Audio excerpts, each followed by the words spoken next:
dia. Ha? Dia yang susah-susah tu biarlah kita Tasha. Betul. Betul tak? Betul. Tapi berlaku kat rumah dia lah. Semua proses kat rumah dia. Sebab dia nak nampak. Sebab apa? Kan Tasha cakap. Tasha bakar dulu.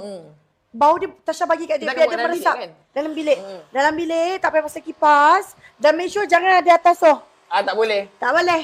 Jangan Sebab ada kita, atas. kita tak boleh. Ha-ha. Tak, cuma kita lupa nak bagi tahu.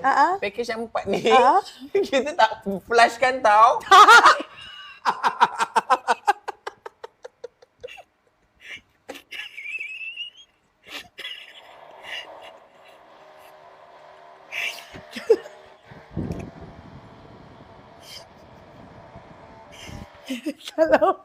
Kalau macam tu, kalau kecil.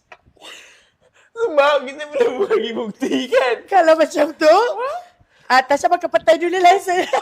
Combine. Makan kau baik kalau boleh, dia tak boleh ketut tali. Sebab betul kita takut dia tumpul. Takut.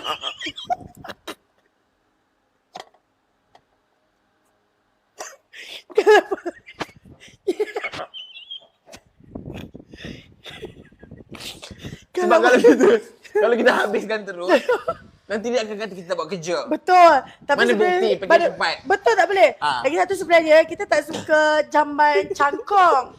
Sebab nanti kalau dia keluar, dia akan bersepah tali.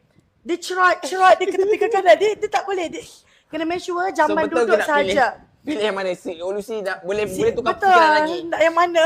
Tadi dia kata kita nak akan bagi. cepat. Betul, kita nak pakai. Dia nak pakai cepat kau. Kau nak pakai cepat boleh. Cepat. Cepat.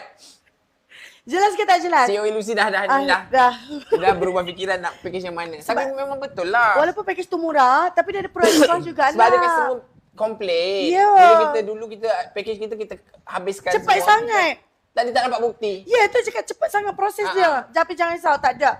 Kita takkan flush. Kita biarkan. Kalau boleh lepas tu, kita terus tutup pintu. Biar bau dia melekat. Jelas tak? Jelas ke tak? Dia kalau boleh jangan... Boleh babi pula.